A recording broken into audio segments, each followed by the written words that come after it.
이거 화면에 너무 크게 나왔는데 안 되는데.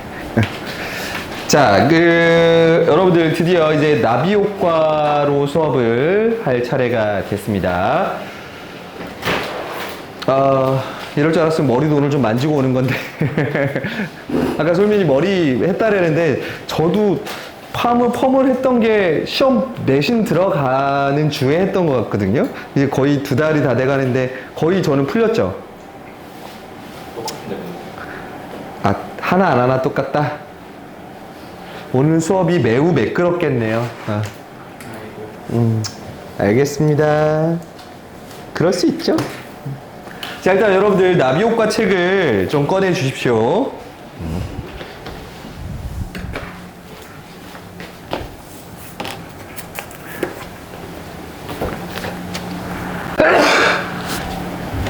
자, 나비효과 책에 대한 간단한 소개를 좀 해줄게요, 여러분.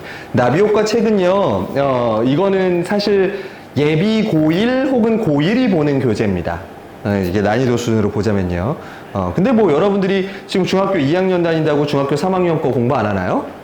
그렇잖아요. 그래서 뭐 왜 우리 이렇게 빨리 해요? 이런 얘기 하지 마시고 가끔 보시면 중학교 올라가자마자 욕심 많으신 부모님들께서 얘를 사주고 야, EBS에 강의 있으니까 네가 스스로 한번 공부해봐라 이러시는 부모님들도 있으신데 무리데스. 완전 무리데스. 왜냐면 혼자서 절대 공부하기 어려운 책이에요. 왜 갑자기 영상 찍으려고 하는데 목소리가 이렇게 힘드냐. 목이 메요. 갑자기 여러분들 얼굴 보니까 불쌍해서 목이 메이네요.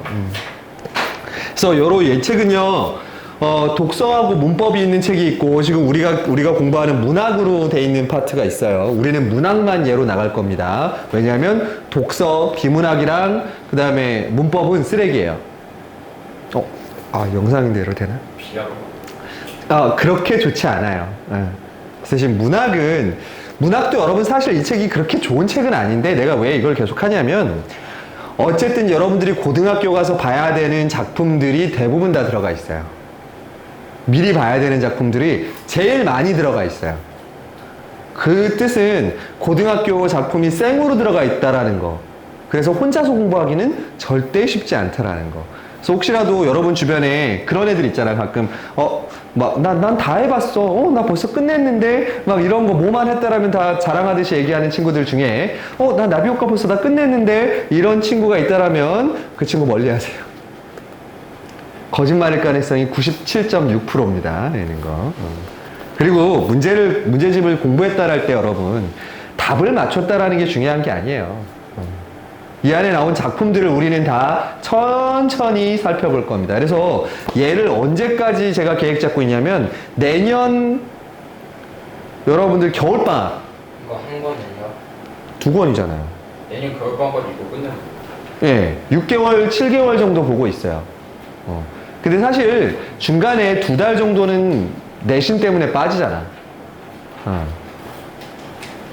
그러다 보니까 얘를 한 2월 달까지 정도는 완벽하게 보지 않을까. 왜냐면 지금 우리 3학년들 같은 경우는 작년 9월 달 정도부터 시작해서 이제 끝났어요. 근데 걔네는 비문학도 있는 거래 가지고 좀 더 오래 걸렸고, 니네는 조금 더 집중적으로 하면 될 거고, 그래서 쉬운 책은 절대 아니다. 하고 리뉴얼이 돼가지고 옛날 교재가 어떻게 생겼지? 이거구나. 여러분 옛날 책은 이런 디자인이었어요. 근데 지금 이렇게 바뀐 겁니다. 여러분 옛날 걸로 사시면 안 돼요. 혹시라도. 자, 그렇게 해서 됐고요. 자, 그럼 도대체 이 교재 구성은 어떻게 되어 있는지부터 우리 아주 천천히 들어가 보도록 하겠습니다. 몇 쪽을 이거 왜 이걸 몇 쪽을 펴주시냐면 여기가 몇 쪽이니? 쪽수가 안 나왔구나. 여기 앞에 앞에 있는 거 목차 보시면 돼요. 노란색 책 맨 앞에 보시면 목차. 그 다음에 여러분 이 책 얘가 분리가 돼요. 파트별로. 지금 벌써 저 찍고 있잖아. 있는 거에. 그거 여기다 버리고 갈 거지. 그럼 내가 치워야 되겠네? 역시 여러분들의 선택은 탁월해요. 있어요? 그걸 쓰냐고? 나눠주고. 걔는 소설이잖아. 소설도 하죠. 뭐 여러분들 뭐 갖고 그렇게 찢어서 갖고 다니세요. 예, 이런 거. 참. 더 가볍게 가르치려면 그러셔도 되고요. 그 얘기를 안 해줬네. 여러분, 입문편은요, 이 노란색 책인 입문편은 개념 설명하는 책이에요. 그리고 빨간색 워크북은요, 실제 기출문제가 들어가 있습니다. 그래서 여기 들어있는 기출문제는요, 고등학교 1학년, 2학년, 3학년 전부 망라돼 있고요. 그 다음에 수능 문제도 들어가 있어요. 그러니까 이 사람이 뽑아놓은 문제지, 이 작품들이 들어가 있습니다. 마더통이 좋을 마더텅은요, 진짜로 그냥 기출문제만 모아져 있는 거야. 어떤 구성이 아니라 그냥 문제를 모아놓은 거야. 여러분, 자, 혹시 여러분들이 이제 혹시 마더텅 물어보니까 우리 3학년들은 지금 마더텅 독서 하거든요? 근데 내가 혼자 공부하는 습관이 없다. 누구라고 말은 안 할게. 바라보고 있지만 누구는 알 수 있는. 누가 시키기 전엔 절대 먼저 공부하지 않는 스타일이다. 그러면 뭐 니네 뭐 딴 사람 볼 거 있어? 절대 마더텅은 지금 공부하시면 안 돼요. 여러분 마더텅 보셨어요? 교재? 교재가 100페이지면 실제 문제는 30페이지예요. 그럼 나머지 70페이지는 뭐야? 해설이에요. 그러니까 혼자 공부 못하는 애들은, 그러니까 해설이 많다라는 건 혼자 공부해도 될 만큼 자세히 적어놓는 건데 해설 봐, 안 봐? 안 보잖아. 그러니까 니네는 마더텅 사면 그냥 돈을 갖다 주는 거예요. 쓸데없이 이런 거. 근데 혼자 공부 안 하는 애들이 스스로 마더텅을 살 일이? 비싸요? 아니 니네 마라탕 한 그릇 가격밖에 안 돼. 얘도 그렇잖아. 얘도 2권 사면 34,000원이잖아. 그럼 요새 피자 한 판 가격밖에 안 되네. 우리는 이걸로 6개월, 7개월을 재밌게 공부할 테니까. 자, 그러면 여러분 일단 입문편 목차부터 좀 보시기 바랍니다. 쫙 보시면, 자, 니네가 왜 내가 국어 공부와 수학 공부의 차이를 좀 여러분들이 이해를 하고 가셔야 될 것 같아요. 우리가 이제 본격적으로 고등학교 걸 공부하는데 가끔 부모님들 중에서 질문하시는 분들 중에 왜 우리는 고등학교 거 안 해요? 라고 질문하시는 분들이 있어요. 자, 그거에 대해서 우연아, 우리가 고등학교 걸 안 했니? 나는 내신 때 빼고는 늘 고등학교 거를 수업해주고 있습니다, 여러분들. 그래서 어렵다라는 건가? 아니요, 니네가 하는 정도면 어려운 게 아닌 게 확실한데. 맛있게 먹어. 뭐 바나나 킥을 먹으면서 녹여 먹고 있어. 메론킥이요. 아유, 진짜. 자, 여러분, 수학 공부를 한번 생각해 보세요. 수학 공부는 이렇게 생각하시면 돼요. 이게 무슨 뜻이야, 수학 공부에? 수학 공부는 하나의 단계를 하고 그 다음으로 넘어가고, 그 다음 하고 넘어가고, 그 다음 하고 넘어가야 돼. 이 앞 계단을 공부하지 않고서 뒷 계단 올라갈 수 있어, 없어? 없어요. 이게 수학이에요. 그래서 부모님들이 제일 좀 착각하시는 것 중에 하나, 그리고 니들도 하는 것 중에, 수학은 이러다 보니까 뭐가 나눠지니? 내가 공부를 해서 소화하는 거에 뭐가 딱 나눠져. 레벨이 딱 나눠져요. 나는 지금 어디까지다. 나는 어디까지 했다라는 게 눈에 보여요. 자, 근데 국어는 이러한 레벨이 아니라 국어는 이런 식으로 생각하셔야 돼요. 했던 거를 계속해서 반복해서 올라가요. 대신 그 난이도가 어떻게 되겠어? 위로 올라갈수록 어려워지는 거예요. 그러니까 국어는 했다 그래서 다 이해하는 것도 아니고요. 안 했다 그래서 못 푸는 것도 아니에요. 그러니까 국어는 레벨이 나눠지겠어, 안 나눠지겠어? 안 나눠지는 문제점이 있어요.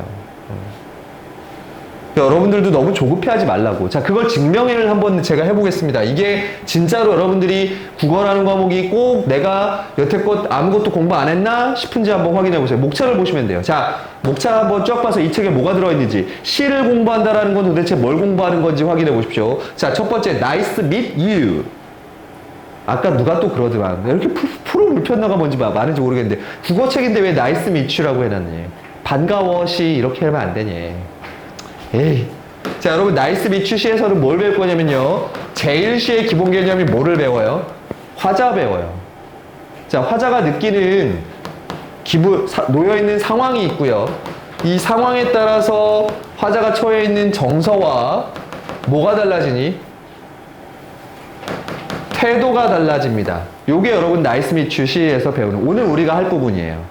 자, 근데 여러분 이거 배운 적 있니 없니? 없어. 너 나와서 진짜 장담할래? 안 배운 적 없다고 쟤를? 아, 저거 언제 배웠어? 그, 자, 천재 교과서 쓰는 학생들 능어대하고 신정은 저거 언제 배웠어? 엄마 걱정으로 배웠잖아. 뭐 1학년 때 배워. 근데 진짜 이럴래? 자, 니네는 저기 뭐야 미래 교과서 쓰는 은송은 안 보죠? 귀뚜라미에서 배웠어 안 배웠어 이씨. 아, 기뚜라미. 아 나 진짜. 그리고 니네 둘 다 겨울방학 때 귀뚜라미 엄마 걱정 둘 다 배웠거든. 아 나 정말 영상이군요. 화가 납니다. 참아야죠. 자, 그 다음에 배웠어. 자, 그 다음에 이미지 나옵니다. 자, 이미지를 우리말로 쉽게 바꾸면 뭐야? 사진? 사진? 픽. 다른 거 아니야? 진짜 니네 1억이야? 이미지. 이건 뭐야? 매체가 사진 아니면 심상입니다. 심상이란 말 배웠어 안 배웠어 우야라? 안 배웠다라고 얘기하려고 준비하고 있었지. 안 돼. 우유 심상 배웠어 안 배웠어? 주로 니네가 배운 심상 근데 이게 나눠져 있는 이유가 있거든요. 니네가 배운 심상은 뭐야? 시각, 후각, 촉각, 미각 이런 거였죠. 이런 거. 거기에 공감각까지 이제 여기서 우리 해결하고 갈 겁니다. 이제 어디 가서 공감각 안 배웠는데요 이런 얘기 못하게 이거 배울 거고요. 자, 두 번째 이미지. 요거는 니네가 아직은 안 배운 부분인데 쉽게 이해할 수 있어요. 자, 여러분 보세요. 내가 블랙핑크 춤을 연습했는데 차마 보여줄 수는 없고. 야, 블랙핑크가 이렇게 춘다고? 하나, 둘, 셋, 뛰어! 빰빰. 이렇게 춘다고? 우연, 그렇게 민망한 웃음을 치면 나는 더 민망해. 자, 내가 움직이는 이미지야? 아니면 가만히 서 있는 이미지야? 가만히 있어. 이게? 아니, 지금 지금 술 먹고, 이러는 건데. 자, 이런 이미지를 동적인 이미지라 그래요. 자, 그럼 조용히 앉아가지고 기도하고 있어. 그러면 동적이야, 정적이야? 그래, 그럴 때 정적이에요. 이런 건 이미지도 있어요. 자, 그러면 상승하는 게 있으면, 상승하는 이미지가 있으면 뭐 하는 이미지가 있어요? 예, 하강하는 이미지가 있어요. 예, 이런 것들 이미지에서 배울 겁니다. 그 다음에 시어의 의미는 내가 굳이 더 특별하게 설명할 게 있어? 없어요? 없어요. 이 시어가 의미하는 게 뭔지 찾는 건 뭐 늘 하던 거니까. 자, 대비 나옵니다. 여러분, 대비하고 대조는 달라요. 그러니까 대조는 여러분 둘 사이가 뭐가 돼야 돼? 완벽하게. 반대가 된다는 뜻이잖아요. 근데 시에서는요, 완벽한 반대라는 건 없어요.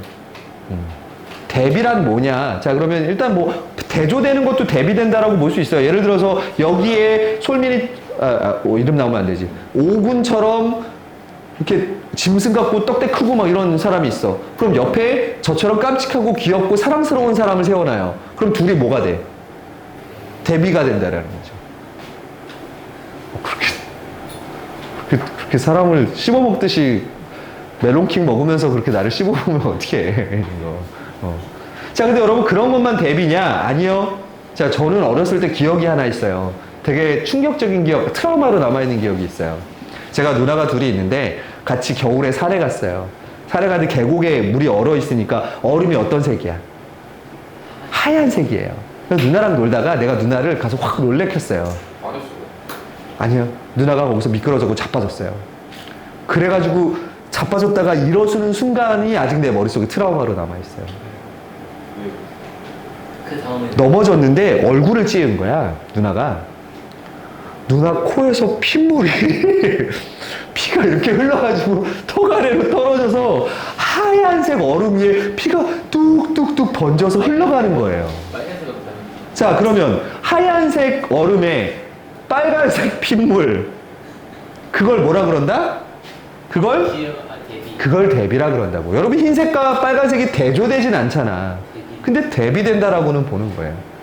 자, 여기서는 밝은 게 있으면 뭐가 있고 어둠이 있고요. 그 다음에 뭐가 또 대비될까? 색채 같은 것들이 대비되기도 하고요. 긍정적인 것과 뭐가 대비가 되겠어? 그러면 부정적인 것들이 대비가 되고, 이런 것들이 대비해서 배우는 것들입니다. 근데 이런 거는 뭐 설명 안 해줘도 여러분들이 느낄 수 있는 부분 아니야? 이런 거. 자, 그러고 나면 이제 밑으로 가서 자, 비유 나옵니다. 자, 비유 배웠어, 안 배웠어? 배웠어요. 1학년 때 배웠습니다. 비유법 3가지. 은유, 직유, 문유. 아, 재미없다. 자, 직유. 이름만 만든다. 제가 편집하겠습니다. 의인법입니다. 네. 이런 것들이에요. 자, 여기에다가 여러분 하나 더 배우는 게 있습니다. 화류법이라는 거 배울 거예요. 화류. 그래서 짜증내지 말고 새로운 거 배운다고. 야, 뭐 나는 뭐 가르쳐주고 싶어서 이러는 줄 알아? 뭐라 하신 거예요? 화류, 활. 아, 제가 글자를 잘 못 썼군요.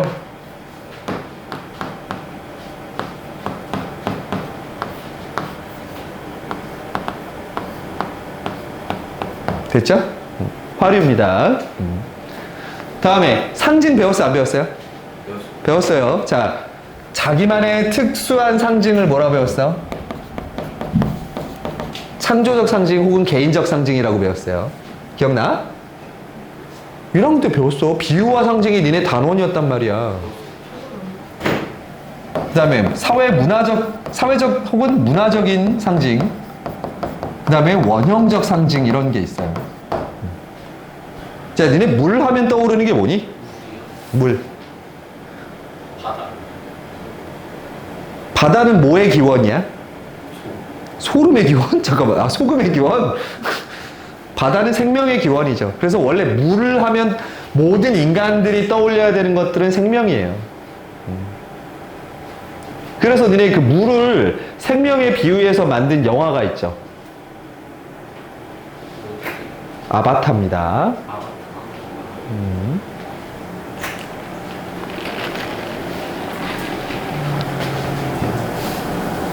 아, 우리 감성커피 사장님 왜 전화했었냐고 안 물어보네. 전화 오면 내가 주문하려고 그랬는데. 저 선결제 돼 있거든요. 자, 운율과 반복입니다. 이거 배웠어, 안 배웠어? 운율만 배웠어. 반복 배우죠. 반복이 운율이야, 이 인간아. 반복되니까 운율이 느껴지지. 운율 중에 반복되는 구조 문제나. 자, 배웠으니까 이것도 됐고요. 니네 배웠어. 자, 근데 니네가 안 배운 건 요 구성입니다. 자, 구성은 근데 이제 능어대학원 능어대학원 신정중학교 학생들은 지지 알아놔야 돼요.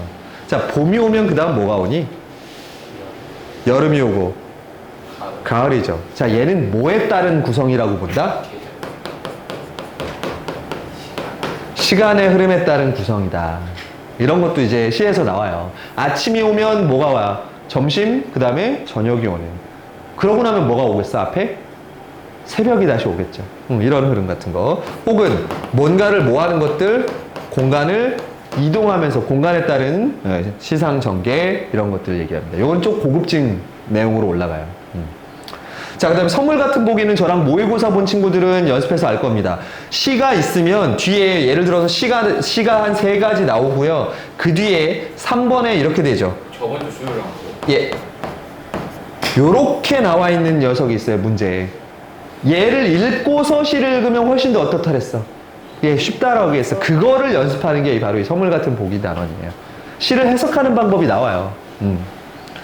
자, 그 다음에 표현상의 특징 1, 2, 3 나옵니다. 여기가 이제 니네가 무슨 법 했던 것들이 다 나오는 거죠. 반복법, 도치법, 서리법, 그 다음에 뭐 있어? 연세법, 지금은 비유법이죠.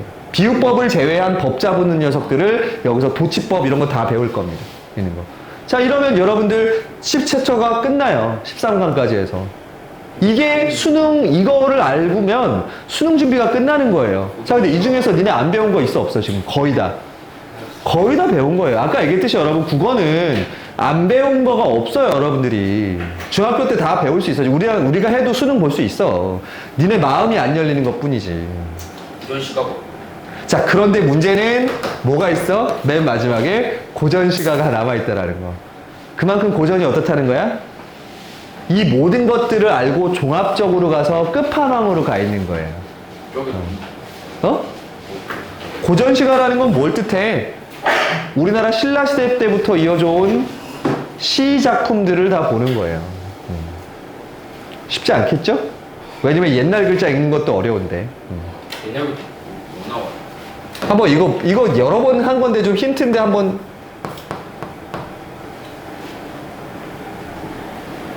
이게 뭐 아래아가 그거 반치은이라 반치은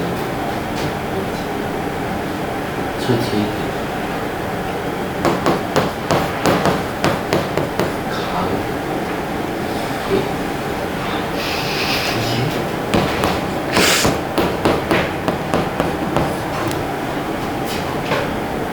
여러 개 부처? 오, 맞아요.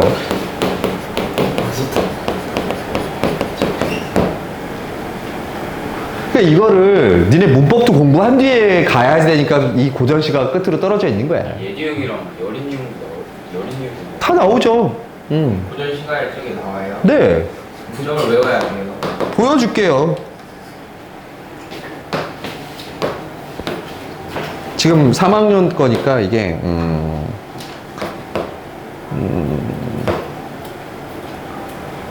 이거 오늘 우리 3학년 수업한 거. 아, 어쩌세요?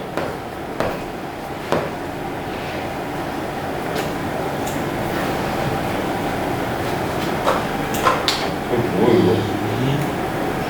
청하에 화 그렇게 이 정도면 안 어려운 건데. 비읍지에서 뭐예요? 청아, 청아, 연잎에 밥을, 좀 외워야 돼요. 안 쓰잖아요. 밥을. 병신. 영상 나요. 밥을 싸고 밥을 왜 써요? 먹으려고요. 밥을 쌌다고 연잎에다가. 저기 비읍시 싸고예요. 이거 지금은 이거 받침해서만 쓰잖아. 근데 초성에도 썼다고. 그때는 뒤에 거를 된소리로 읽어주면 돼요.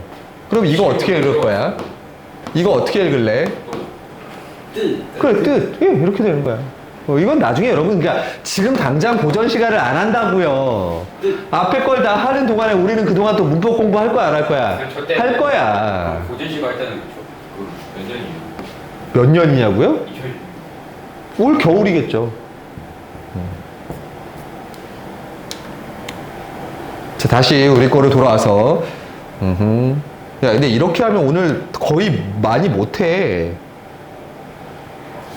니네 일부러 그러는 거지. 나를 지금 계속 그 다른 얘기를 하게 해서 오늘의 메인으로 못 가게 하려는. 그러니까. 메인 들어간 거 아니에요? 아니요? 늘어났다. 목차 했어요, 목차. 자, 이제 메인 들어가죠. 근데 일감도 메인은 아니라서. 자, 여러분들의 좀 생각을 바꿔볼 수 있는 내용들이 나옵니다. 일단, Nice meet you, she와 첫 만남을 하는 부분에 이 윤혜정이라는 사람이 이 책을 만들면서 앞에다가 좀 이상한 걸 넣어놨는데, 보면 2016년도에 노벨문학상을 누가 받았대? 미국의 밥 딜런이라는 가수가 받습니다. 문학상. 예, 우리나라는 노벨문학상 그 한강이 받았다고 막 난리 났을 때, 미국은 가수가 노벨문학상을 받아요. 근데 이게 되게 센세이셔널을 하긴 한 게, 이 노벨문학상을 수상하는 사람들은 유럽 사람들이거든요. 근데 유럽 사람들은 미국의 대중문화에 대해서 되게 낮게 보는 경향이 있었어요. 근데 이 사람에게 상을 줬습니다. 자, 이게 뭘 의미하는 것 같아? 그 이부 등을 맞지? 응? 뭔 소리야? 자, 이게 의미하는 바가 뭐야? 이 사람 밥 딜런이라는 사람은요, 여러분 30년 동안 자기 노래를 직접 가사를 쓰고 곡을 만드는 싱어송라이터예요. 그리고 노래가 대부분 저항 정신을 담고 있어요. 사회 비판적이고요. 자, 이거는요, 여러분, 노래는 노래가 아니라 노래 가사잖아, 애초에. 그건 뭐와 같다라는 거야. 예, 시하고 노래가 같다라는 거예요. 이 사람은 노래 가사로 써서 불러서 그게 가사기 때문에 별로 중요하다고 생각하지 않지만 사실 그 자체로도 뭐라는 거야? 문학이라는 거지. 그리고 안을 해석해보면 진짜로 의미가 있는 게 많아요. 그래서 여기 나오면 Blowing in the Wind라는 밥 딜런이 노래가 있어요. 이 노래 진짜 좋아요, 여러분들. 시간이 안 돼요. 그리고 유튜브에 이런 노래 들어가 있으면 저 차단돼요. 네, 저작권 때문에 차단돼요. 자, 그 얘기를 하는 거야. 그래서 밑에 자기가 좋아하는 노래도 하나 넣어놨잖아. 소양의 바람의 노래라는 자기 노래. 그러니까 이걸 직접 불러보게 하는 거예요, 여러분들한테. 이건 이제 아이스 브레이킹 하는 건데, 그러다 보니까 내가 학교 국어 선생님이라면 여러분들이랑 했겠지, 이거를. 이번엔 너의 최애 노래를 시처럼 읽어보라고 노래 가사를 적게 해놨어요. 저는 준비했었어요. 딴 반에서는 했었어요. 네, 블랙핑크의 셧다운입니다. 컴백이 아니야 떠난 적 없으니까 고개 들어들어 진정에 못 걷길라. 이것도 저작권 어? 이것도 저작권 아니 내가 부른 거잖아. 뭐 이 정도 두 마디 부른 거 가지고 저작권이면 아예 한국어를 말해야지. 그렇게 치면은 한글 쓰면은 세종대왕이 나타나가지고 저작권료 내시게 이러겠다 이런 거에. 원래 이거를 해가지고 여러분들 노래 가사에 나타나는 반복적으로 나타나는 것들, 비유와 상징, 그리고 운율 이런 거를 파악하게 하려는 게 목적이었으나 그런데 시간이 안 돼요. 자, 이래서 얘는 패스하겠습니다. 여러분 집에서 각자 여러분들이 가장 좋아하는 노래, 괜찮아. 여러분들 부끄러워하지 말고 여러분들이 가장 좋아하는 노래, 뭐 여러분들 나이에도 트로트 좋아할 수 있고요. 뭐 몬스터? 빅뱅. 아, 빅뱅의 몬스터라는 노래가 있어요? 네. 요새 빅뱅 노래 듣는 사람도 있어요? 언제적 빅뱅이야? 오. 나는 몬스터 하니까 그거 생각나는데 레드벨벳의 몬스터. 저희 되게 옛날 건데 저희 제가 알아요? 레드벨벳의 몬스터 알아요? 아니요. 레드벨벳에서 아이린이랑 슬기가 유닛으로 부른 노래가 있어요. 슬기. 베빌리를 몬스터 나나. 그게 노래가 너무 좋은데 뜨질 못해가지고 안타까운 노래가 있어요. 나는 그거 줄 알았어. 자, 쓸데없는 얘기 그만하고요. 어차피 이 영상 아무도 안 보십니다. 저희 엄마. 여기까지 안 보실 거예요. 앞쪽에 보고 끄실 거예요. 까다고. 너 때문인 건 느껴지시나 보다. 참고로 여러분, 제가 이런 거를 고등학교 애들이랑 하잖아요. 그러면 쇼츠가 나와서 나 유명 강사로 뜰 거야. 쇼츠로 보세요. 아니, 만약에 그랬다라면. 야, 고등학교 고3 수업하신 선생님이 갑자기 리틀 몬스터 봐봐 이거 하고 있다 쳐봐. 그러면 아마 이상한 선생님이라고 쇼츠에 떴겠지. 근데 니들이랑 해가지고 그냥 저도 그러면 좀 더 연습해 왔을 거예요. 좀 더 감 나오는 걸로. 자, 일단 일로 넘어오세요. 그러면 이제 우리 본 수업 드디어 메인 이벤트로 들어가겠습니다. 아직까지도 메인을 못 들어갔어. 야, 메인을. 야, 메인 씨. 그냥 디저트만 먹고 갈래요, 오늘? 나쁘지 않아. 다시 전화해보시고. 자, 개념 하이로 들어가 보세요. 스텝 1. 자, 여기는 빈칸 채우면서 여러분들이 글을 읽듯이 하면서 내용을 이해하라는 건데, 여러분 이 문제집이 좋지 않은 이유 중에 하나예요. 자세히 설명이 안 돼 있어. 그냥 겉핥기로 한번 흐르는 건데 한번 보세요, 같이. 자, 일단 자신감 업, 시 읽기. 노래를 듣는 느낌으로 릴렉스 하며 시 속의 이야기를 읽는다. 별거 아닌 듯 해도 엄청 중요한 이유는 뭐라 그랬어, 아까 얘기한 대로. 노래가 시고 시가 문학이에요. 거기서 나타나는 운율을 느끼라는 거야, 리듬감. 야, 니네 이런 식인 거지. 반복되면 운율이 느껴진다. 말로 설명하는 거하고, 니네가 좋아하는 노래를 가지고, 예를 들어서 블랙핑크가 아까 what 이러는 거하고, 어떤 게 더 리듬감이 확실히 느껴져? 위빗. 니들은 안 돼. 예. 자, 그래서 이야기를 읽으면서 뭔지를 생각하셔야 돼요. 어떤 상황인지를 생각하셔야 되고요. 그 안에서 상황을 겪고 있는 사람을 뭐라 그럴까? 화자는 어떤 사람인지를 파악하십시오. 자, 그 다음에 그 상황에 따라서 사람의 뭐가 달라지겠어? 기분이 달라지고, 그 기분을 잘 드러내주는 걸 뭐라 그래? 말투라 그럽니다. 자, 그 말투 때문에 뭐가 달라져? 태도가 달라지겠죠. 자, 그럼 얘를 깔끔하게 한번 정리해보죠. 니네가 얘는 시를 읽는 기본 중에 기본인데, 아저씨는 몸을 좀 정상적으로 틀어서 수업에 임하는 자세를 좀 해줬으면 좋겠어요. 저 꼰대라서 그런 거 되게 싫어해요. 내가 말했을 때 비웃은 거지. 자, 예를 들어서 이런 걸 생각해봐. 네가 군대를 갔어. 곧 갈 거니까. 가가지고 있는데, 자, 중대장이 와가지고, 야, 너는 그런 태도를 고치면 좀 더 좋아질 것 같아. 이렇게 되게 좋게 얘기해줬는데, 네.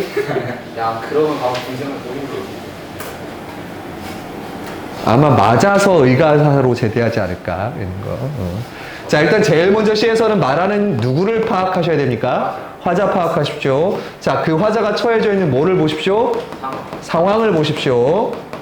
자, 그 상황에 따라서 화자가 느끼는 기분을 정서라고 표현할 겁니다. 자, 그 정서를 가장 잘 드러내는 걸 화자의 뭐라 그래? 어조라 그럽니다. 그게 말투예요. 어조. 그 다음에 그거에 따라서 뭐가 달라져? 어조에 따라서 태도입니다. 여러분, 요게 모든 시, 처음 보는 시, 니네가 고등학교를 가게 되면 다 처음 보는 시예요. 물론 저하고 공부하시면 다 알고 가시겠지만 그렇다고 여러분들이 국내에 있는 모든 시를 다 할 수는 없잖아요. 자, 그런 경우에는 요 루트를 타셔서 보셔야 돼요. 아니, 중학교에 나오는 아무것도 없어요. 중학교에 나온 시가 고등학교에는 거의 안 나와요. 교육 교과서에는 시 몇 개 안 나오잖아. 자, 화자, 상황, 정서, 어조, 태도입니다. 자, 한번 예를 들어볼까요, 그러면? 자, 화자가 있습니다. 어떤 화자가 있을까요? 우리 민이가 있다고 해봅시다. 자, 민이가 어떤 상황인지 내가 만들어봐. 똥을 밟아요. 아, 이 정도는 괜찮지 않겠어? 자, 상황이야. 길 가다가 똥을 밟았어요. 자, 정서는 어때?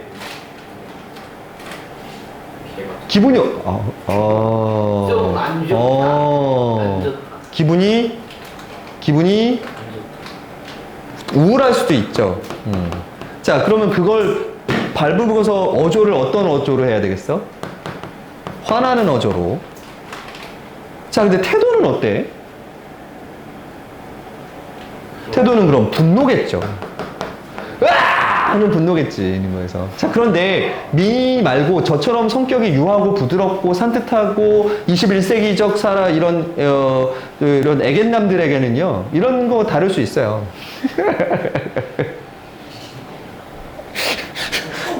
자, 여기는 찬이가 올 겁니다. 똑같이 똥을 밟은 상황이 왔어요.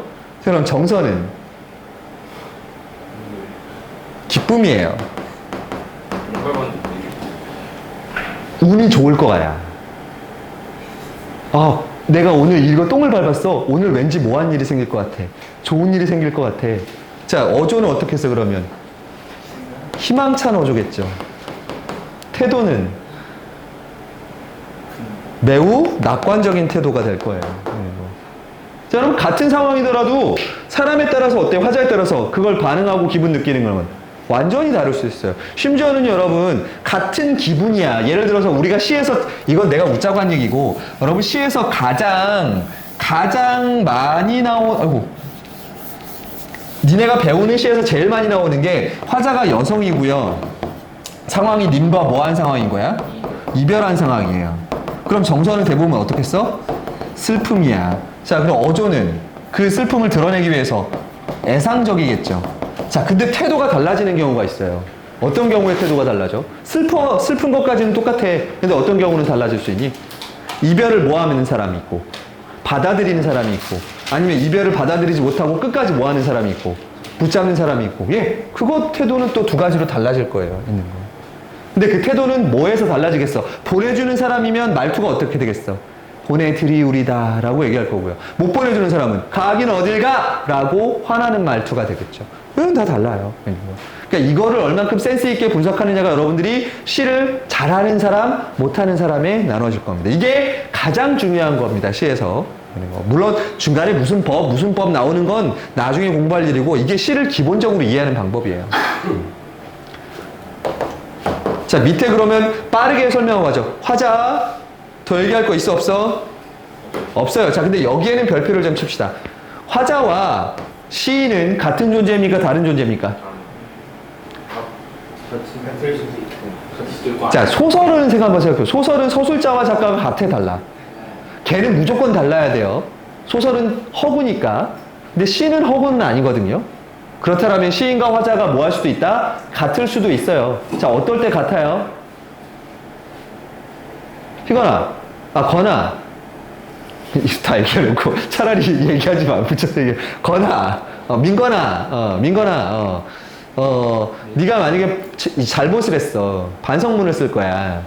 근데 그러면 제가 이런 걸 했습니다. 잘못했습니다라고 써야 돼? 아니면 민건이는 3월 31일 날 엄마의 주머니에서 돈을 빼다 걸렸습니다. 그래서 민건이는 지금 반성문을 쓰며 괴로워하고 있답니다. 라고 쓸 거야. 내가로 쓸 거야? 민건이라고 쓸 거야? 내가라고 써야지. 만약에 내가 나 자신을 민건이가 아프대요 라고 쓰면 반성하는 느낌 들어 안 들어? 안 들어요. 자, 그래서 여러분 어떨 때 시인과 화자가 같다라고 친다? 주로 고백을 하거나 뭐 하는 시들? 반성을 하는 시들에서는 그렇게 화자와 작가가 같다라고 보셔도 된다라는 거. 그래서 여러분들 혹시라도 나중에 연애할 때 한번 생각하는데 자꾸 자기를 3인칭으로 표현하는 애들이 있거든요. 봉찬이는요 초콜라떼 먹고 싶은데 1인칭으로 하면 어떻게 되는 거야? 내가 먹고 싶다거든. 근데 자기를 3인칭으로 만드는 애들이 있어요. 여러분 그런 애들은 자기 자신을 잘못 같은 걸 인정 안 하는 성격일 가능성이 매우 커요. 여기도 있는 거야? 미나 혹시 그러는 거야? 미는 오늘 집에 일찍 가고 싶은데 선생님 아저씨 수업 언제 끝내줘요? 뭐 이런 거. 머리 아파? 야, 네가 오겠니? 내가 오겠니? 현타는 네가 오는 게 아니라 내가 오는 거야. 자, 청자는 그 이야기를 들어주는 사람이니까 이건 좀 나중 가서 설명하기로 하고요. 자, 상황입니다. 상황은 대표적으로 여러분 제일 많이 나오는 게 뭐라고? 이별이에요. 특히 능어대하고 신정중학교 학생 2학기 시작하자마자 나오는 역설 반어 풍자단원에서 이 이별의 상황이 나올 겁니다. 여러분 꽃잎이 떨어져요. 그럼 걔는 이별이야 만남이야? 이별이죠. 예, 그거 알면 됐어요. 그 다음에 부재라는 말을 좀 잘 보세요. 부재. 무슨 뜻이니? 부재? 부재중. 그래 무슨 뜻이야? 부재. 존재하지 않는다라는 뜻이에요. 자, 이별하고 부재는 떨어뜨릴 수 없는 거죠. 이별을 하면 님이 뭐 하는 거야? 부재하는 거죠. 님이 떠나갔으니까 님이 부재하는 상황이 되는 거예요. 부재란 말 그렇게 씁니다. 근데 여러분 꼭 사랑하는 사람과 부재만 있는 건 아니고 뭐 하는 사람도 부재가 있을 수 있어요? 예, 죽은 사람과의 부재도 가능해요. 가족이 죽었거나 이런 경우도 가능합니다. 뭐 그 다음에 실험과 고통, 가난, 절망스러운 현실 이런 것들은 여러분들이 매일 겪고 있으니까 굳이 내가 설명할 필요가 없고요. 요거 빼고 가난은 절대 아니잖아. 니네는 실험과 고통, 절망스러운 현실은 매일 마주치고 지금 순간에도 느끼고 있잖아. 부조리한 사회도 지금 겪고 있잖아. 나는 공부하기 싫은데 왜 이 시간에 앉아가지고 나를 공부하게 하는가? 근데 여기서 말하는 부조리한 사회는요, 여러분 우리나라 시에서 어떻게 드러나냐? 일제강점기, 뭐 독재 정권, 뭐 이런 거 같은 거 할 때 나와요. 자, 아름다운 자연은 조금 다르죠. 앞에 거랑 성향이. 자, 여러분들 근데 보통 현대시에서는요, 아름다운 자연을 노래하는 게 맞니? 아니면 사회를 비판하는 게 맞니? 비판하는 게 맞죠. 자, 아름다운 자연이 많이 나오는 거는요, 주로 언제냐면 고전 문학에서 많이 나옵니다. 양반이 뭐 하는 거야? 양복 쫙 빼입고, 이렇게 자연을 거니니까 내가 자연이고 자연이 나이구나 라면서 이러면서 걸어가는 거 얘기할 때 보통 얘기합니다. 너는 그럼 내가 지금 술 취해서 이러는 것 같아? 하긴 제정신에 이럴 리가 없죠. 왜 이렇게 또 사람을 그런 눈으로 봐? 왜 발리에서는 이런 사람 못 봤어? 거 가면 더 이상한 사람 많지 않아? 발리가 어디 있어요? 인도네시아. 인도네시아 가본 적이 있어요. 내가 인도네시아를 개인적으로 안 가요. 왜요? 사이트 중에 있어요. 아니, 멀기도 한데 인도네시아가 이슬람 국가예요. 그래서 술값이 비싸요. 아니, 호주 위에 있어요. 뭔 소리 하고 있는 거야. 인도네시아. 술값이 되게 비싸요. 쌤 술 안 마신다고? 아니요, 지금은 못 먹지만 뭐 안 먹는 게 아니라 못 먹어요. 몸이 안 좋아서. 어쨌든 못 먹잖아, 가서. 내가 말레이시아를 가가지고 깜짝 놀랐잖아. 이게 태국을 가면요, 맥주가 한 캔에 막 1,000원, 막 1,500원 막 이래요.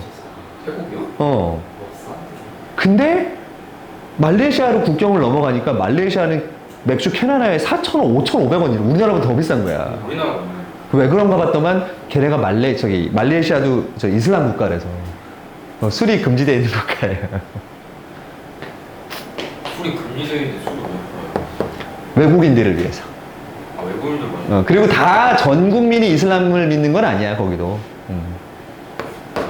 자, 그러면 그때 느껴지는 기분을 정서라고 불러요. 근데 여러분, 정서는 사실 딱 나눠지니? 안 나눠져요. 그래서 그냥 여러분 크게 보면 위쪽에 감탄, 사랑, 행복, 즐거움, 감사, 희망, 동경, 만족은 긍정적인 정서. 밑에 슬픔, 한, 절망, 외로움, 분노, 좌절, 고통, 허무 같은 것들은 부정적인 정서. 요렇게만 일단은 나눠 놓으셔도 돼요. 있는 거. 뭐가 이렇게 재밌길래? 부정적인 정서 할 때 이렇게 이 얼굴이 희번덕해지더라고. 부정짤. 왜? 뭐 이렇게 뭔가 미국 드라마 느낌이 나지? 왜 이렇게? 사이코메트리니 뭐 이런 거 같은 게 생각이 나지? 자, 그 다음에 마지막입니다. 여러분, 이게 제일 여러분들한테 어려워요. 왜냐면 중학교에서는 잘 안 배우는 것들이라서. 자, 그 기분에 따라서 내가 반응하는 거예요. 어떻게 반응하는가가 태도라는 겁니다.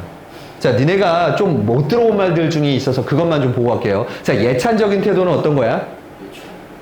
칭찬하는 거예요. 감탄하는 거예요. 오, 뭐뭐요, 이런 식으로 얘기하는 거. 그 다음에 의지적이라고 하는 건 어떤 걸 뜻해요? 말이 길까 짧을까? 짧아요. 여러분, 의지를 들어야 할 때는 제가 열심히 하려고 그랬는데 집에 오는 길에 누굴 만났는데 누구 만나가지고 술을 한잔 먹고 들어오다가 집으로 가고 있는데 앞으로 열심히 하겠습니다라고 얘기하면 의지가 느껴져, 안 느껴져? 안 느껴져. 그냥 뭐라고? 네! 의지가 느껴지죠. 그래서 여러분, 의지적으로 있는 태도들은요, 말끝이 어때야 돼? 딱 짧게 끝나야 돼요. 그래서 오해가 있을까봐 미리 얘기해 주지만, 옛날에 여러분 부모님 세대, 저 말고 여러분 부모님 세대 그들이 공부하실 때는요, 의심하지 마. 그때는 의지적이란 말을 안 쓰고 남성적이란 말을 썼었어요. 남성 편이. 그러니까 그때는 그렇게 썼었어요. 말이 어때? 짧게 끝나니까. 자, 근데 비판적, 반성적, 성찰적 다 않을 거고, 자, 체념적은 어떤 걸 뜻하는 거야? 제가 여러분들을 보는 기분이에요. 체념. 그래, 저 지금 방금 한숨 나온 그대로예요. 예, 기대하지 않는 거야. 포기야. 체념은 뭘 뜻해? 포기예요. 한계를 느끼고 포기하는 거예요, 체념. 자, 달관적이란 말이 나옵니다. 달관은 뭘까요? 직관적. 아니에요. 그런 뜻 아니에요. 다 긍정적인 의미예요, 달관은. 여러분, 만약에 여러분들이 80을 넘게 산 노인이라고 한번 생각해 보세요. 그럼 당장 내일 죽는다 해도 어떨 것 같아? 물론 누구에게나 내일은 되게 중요하겠지만, 자, 80 넘은 할아버지가 니네한테 와가지고 네가 막 시험에서 한 문제 틀렸다고 막 징징대고 있어. 어떻게 한 문제 틀렸다. 그럼 그 할아버지가 와가지고, 아유, 우리 손자 하나씩이나 틀렸어. 하나씩 틀려가지고 인생 어떻게 살려고 그러겠니? 이러시겠어? 아니면, 하나 틀리는 거 가지고 뭘 그래? 인생을 넓게 본다라면 하나 틀리는 건 정말 아무 일도 아닌 거야. 어떻게 얘기해 주겠어요? 두 번째로 얘기하겠죠. 그게 달관적이에요. 이래도 좋고 저래도 좋고 이래도 상관없고 저래도 상관없는 거예요. 관조적은 어떤 걸 얘기해요? 관조. 관종 아니고 관조. 관조. 관조는요, 멀리서 바라보는 걸 얘기해요. 딱 이 자세라고 보시면 돼요.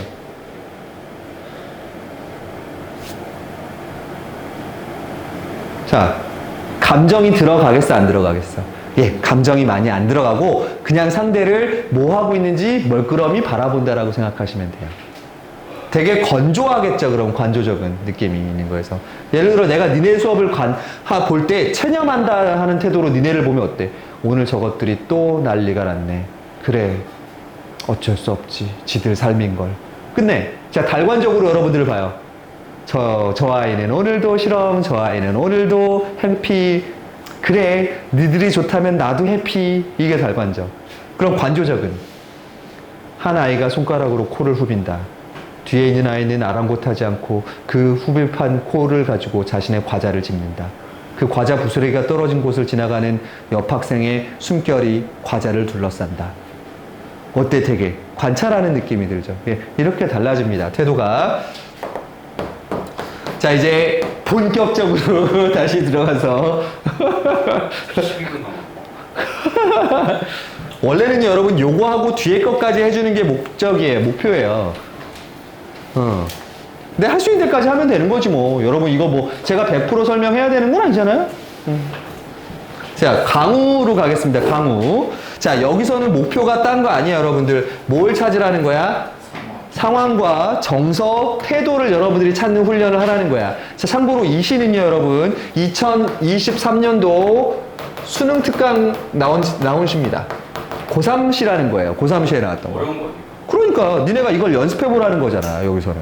근데 하나도 안 어려워요. 니네 저만 잘 따라와 한번 와보세요. 자, 제목부터 보세요. 강우입니다, 강우. 뭐가 내리는 거야? 비가 내립니다. 자, 강우야. 그럼 그냥 비 하면 되는데 굳이 한자어를 써서 강우라고 되게 진지한 느낌을 주는 이유. 자, 강우는 위에서 뭐 하는 거야? 아래로 떨어져요. 자, 이런 걸 무슨 이미지? 하강의 이미지라 그럽니다. 자, 그럼 떨어지는 것은 즐거워요, 슬퍼요? 슬퍼요. 이 시의 분위기가 어떨 거라는 걸 보여줘. 예, 슬플 거라는 것을 제목에서 알 수 있어요.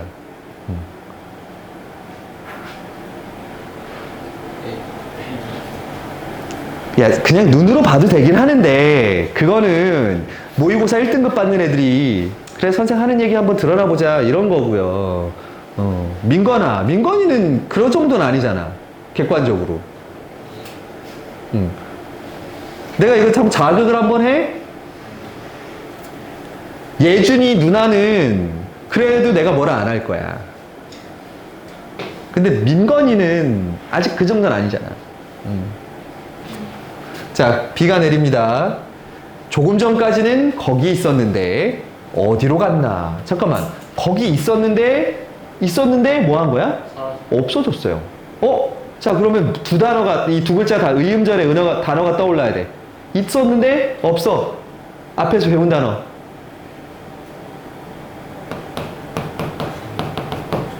부재. 존재하지 않은 거야. 있었는데 없어졌어요. 그건 이제 뒤에 걸 봐야죠. 자, 밥상을 차려놓고 어디로 갔나? 그러면 부재하는 사람이 원래 나에게 뭐를 차려주던 사람이라는 거야? 밥상을 차려주던 사람이라는 거야. 자, 그러면 여기서 여러분 상황이 나옵니다. 자, 누가 부재하는 상황인 거야?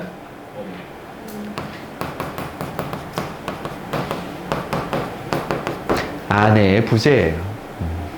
밥을 차려주던 아내가 사라진 겁니다. 그럼 이제 막 니네같이 좀 수준이 좀 낮은 학생들은 거기에 뭐라고 해? 집 나갔어요? 가출했어요? 이 얘기하겠지. 미안해. 수준 낮다래가지고. 근데 그렇게 생각한 거 맞잖아. 그렇게 생각한 거 맞잖아. 그럼 뭐겠어? 왜 아내가 왜 부재하겠어? 예, 아내가 죽은 거예요. 정말. 아유. 자, 넙치지짐이 매싸한 냄새가 코를 맵싸하게 했는데, 자, 이거는 무슨 감각이야, 그러면? 후각이겠죠. 근데 어디로 갔나? 자, 이 얘기를 보더니만 앞반에서 수업하던 애들이 그러더라고. 아니, 방금까지 밥하다가 사라진 건데 왜 죽었냐, 그러는 거야. 냄새가, 자, 여러분, 이거 이렇게 해석하시면 안 되죠. 어떻게 해석해야 돼? 아직도 아내의 냄새가 기억이 되는 거거든. 그럼 아내가 사라진 지 얼마 안 된 거를 이렇게 표현하는 거야. 오래됐으면 기억이 안 나야지. 냄새가 안 남아 있어야지. 근데 이걸 아내가 밥하다가 집 나갔네 이렇게 생각하시면 안 된다고요. 답답한 것들 진짜. 자, 그럼 어디로 갔나? 자, 이 사람이 갑자기 왜 말이 없나? 내 목소리는 메아리가 되어 되돌아온다. 자, 이번엔 아내의 부재를 무슨 감각으로 확인하세요? 예, 메아리가 돼서 들어온다. 자, 그렇다면 여러분, 아내가 없어. 메아리가 돼서 내 목소리가 다시 돌아와. 자, 이때 정서는 어떻겠어? 텅 비어 있잖아. 아내가 없어. 어떤 정서? 기분? 쓸쓸하겠지. 뭐 이게 어렵지 않잖아, 있는 거에. 그래서 내 목소리만 뇌에 기어 들어온다. 자, 이제 마지막 태도만 좀 확인하시면 되죠. 자, 이 사람이 어디 가서 잠시 누웠나? 옆구리 담개가 다시 돋았나? 꼬리 당겨. 그래서 아파가지고 어디 가서 풀고 오나 이런 뜻인 거죠.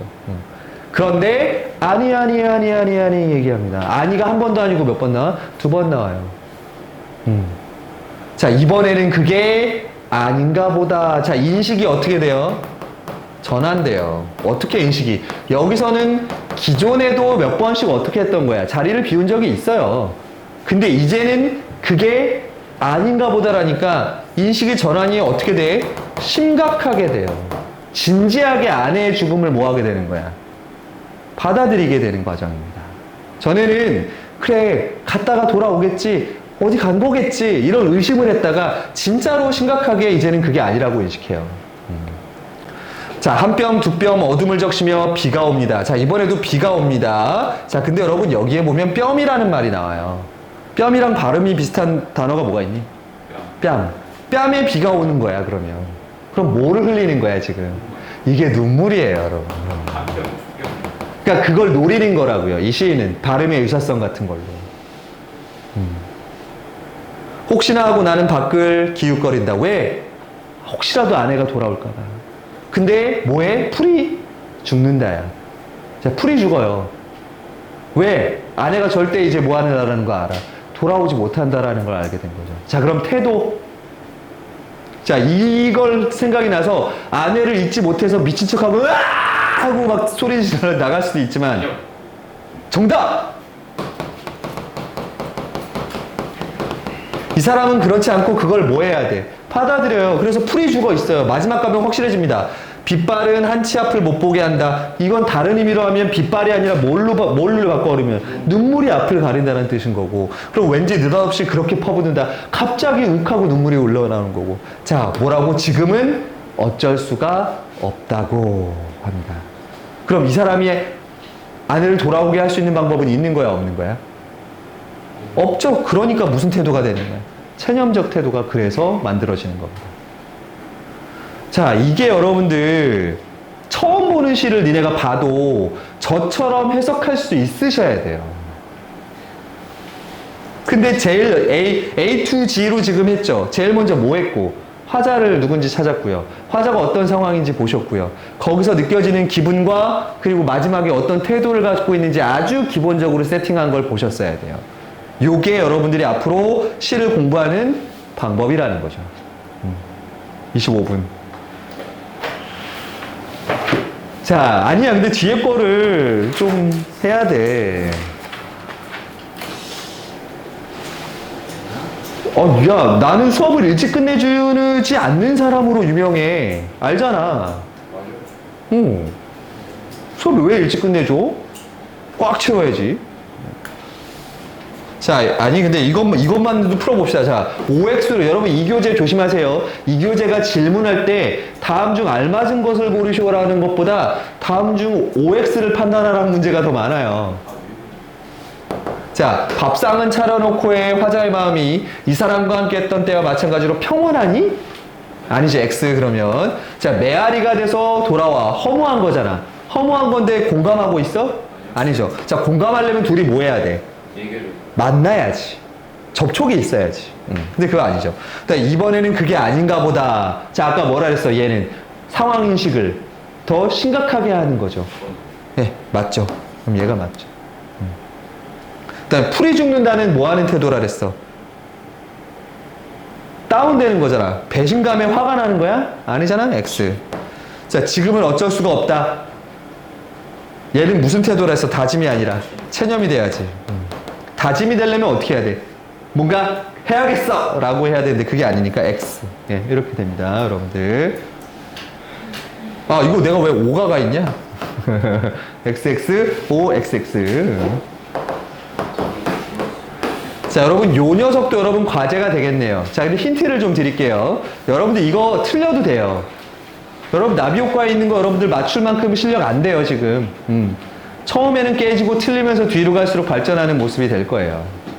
이렇게 긍정적인 태도를 가져야겠죠. 숙제 어디까지? 그게 왜 중요합니까? 숙제 제가 언제 수업 때 안 알려준 적 있어요? 항상 나는 알려주는데 니네가 모르는 척 할 뿐이야. 어머님들이 오해하시더라고. 내가 숙제를 안 알려주나 보다라고. 진짜 그래. 왜 애들한테 숙제를 왜 고지를 안 하니?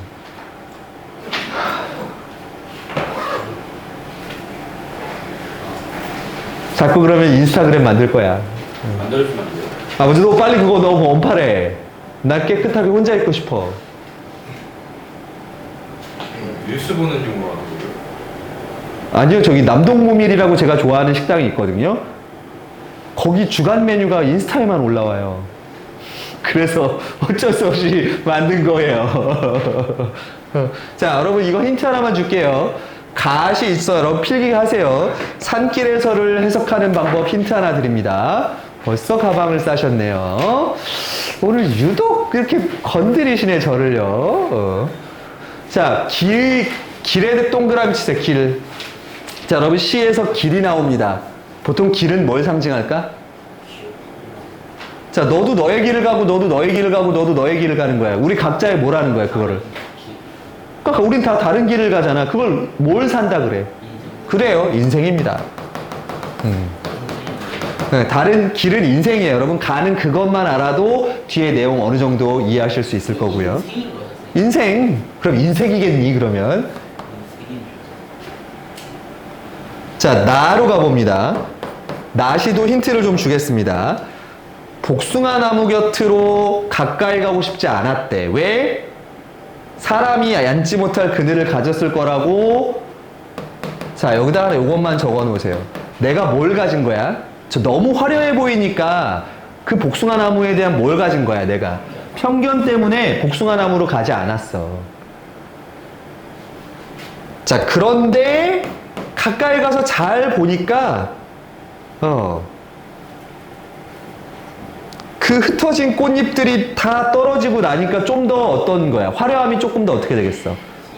없어졌겠죠. 그래서 조그만 심씨를 얼구하고 있는 그 복숭아 나무를 가만히 들여다보니까 나무에 뭐가 읽히기 시작해?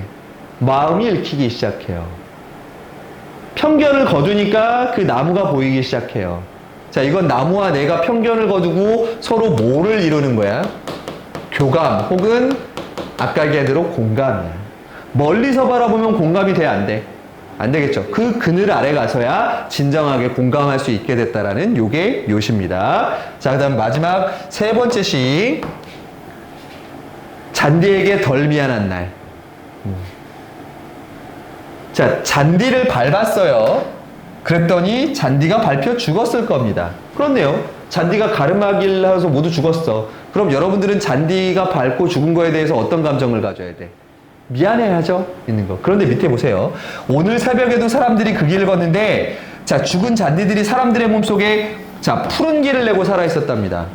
야, 잔디가 죽은 줄 알았더만, 잔디가 사람들 마음속에서 살아 있어. 오? 엄마? 친구?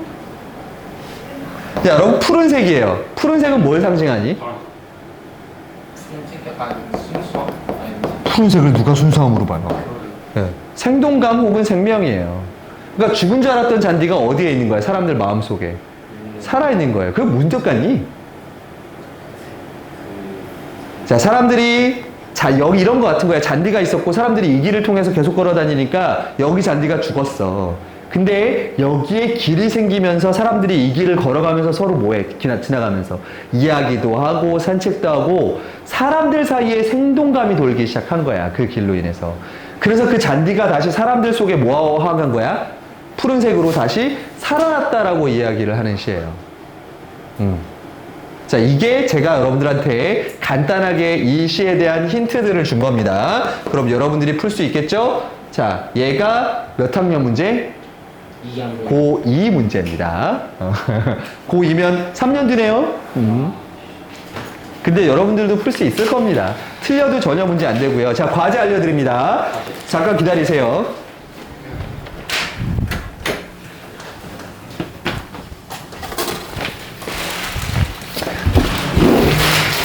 자, 제가 프린트를 하나 드릴 겁니다. 프린트도 예, 아까 제가 그 시험 보려다가 만 거가 있어요. 시험 보려다 망한 거예요? 예. 시험도 많고 숙제. 여러분 뭐 수업 안 할 거니까 조금만 기다려줘요. 뭐 이 정도도 못 기다려주는 거 너무한 거 아니야?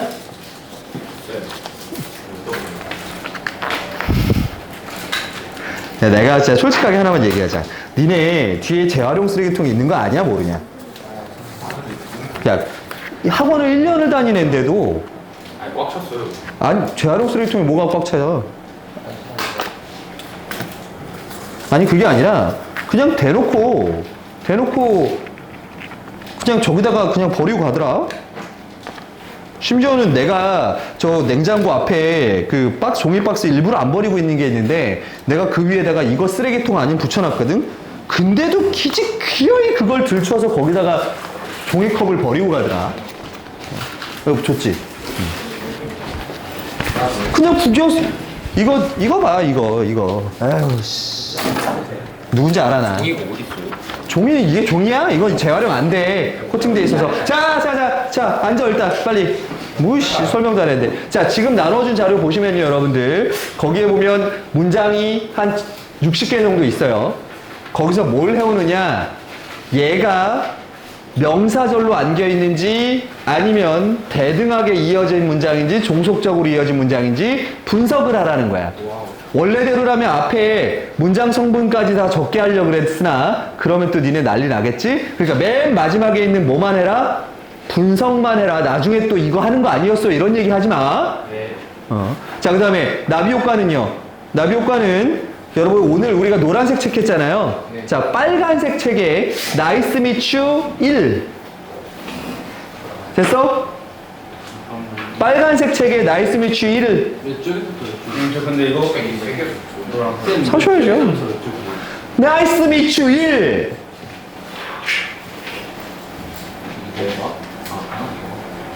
야, 니네 진짜 몇 학년이니? 몇 쪽 내가 그런 것까지 몇 개 안 됩니다, 여러분. 3개밖에 안 돼요. 이번 주 뭐 놀러 가는 친구도 많기 때문에 많이 주지 않는 거니까 이해하시고 수업을 끝! 네.